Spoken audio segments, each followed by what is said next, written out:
A man who cannot guard or watch over his spirit is like a city whose walls are broken. Yo, read it. Do you remember the story of Samson in the Bible? I mean, one of the most pathetic stories I've ever read in my entire life. You know, Samson was a young man whose birth was prophesied.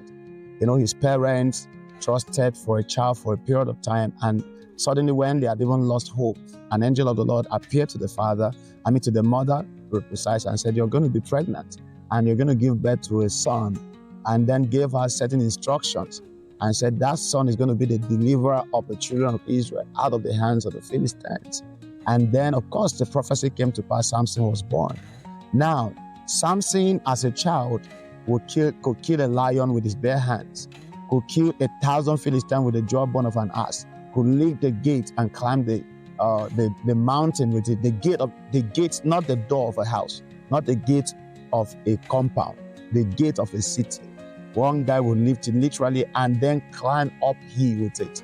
That is the level of strength that young man possessed. But you know the most devastating outcome of Samson's life? He died. I mean, suddenly, on the lap of a woman, his eyes were plucked out and he never recovered.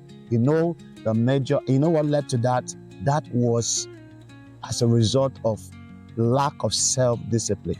So today I'm teaching you on the culture of self-discipline. See, there's a place in Proverbs that said, a man who cannot guard or watch over his spirit is like a city whose walls are broken.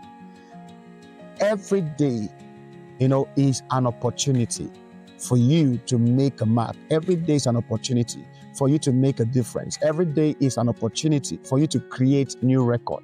Every day is an opportunity for you to work on the mistakes of the past. But you see, you can decide to recreate the cycle of negativity of the past. You can decide to bring back the negative energy and forces that have limited you over the years. The choice is yours. Everybody has equal opportunity. How they engage it is what determines their ultimate outcome. My question to you is that, how disciplined are you?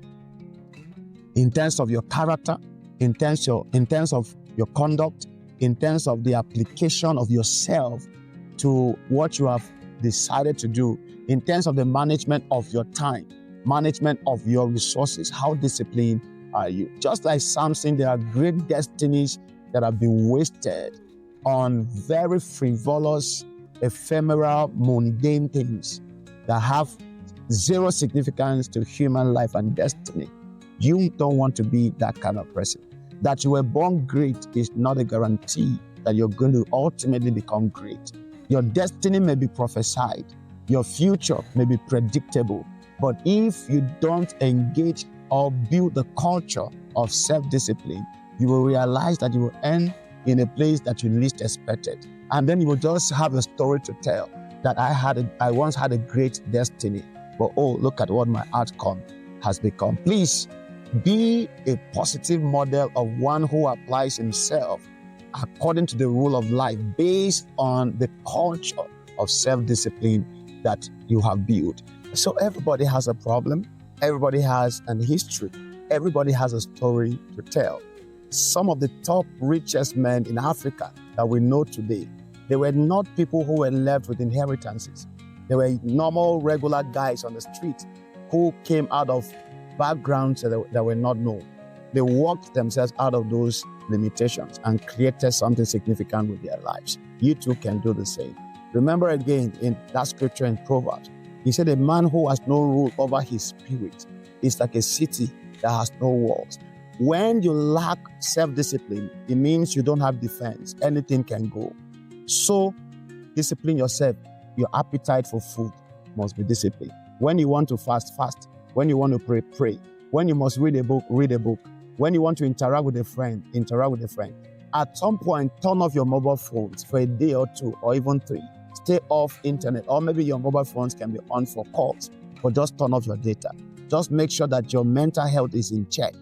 And of course, even if there's nothing to run away from, at least be sure that you can control that device in your hand.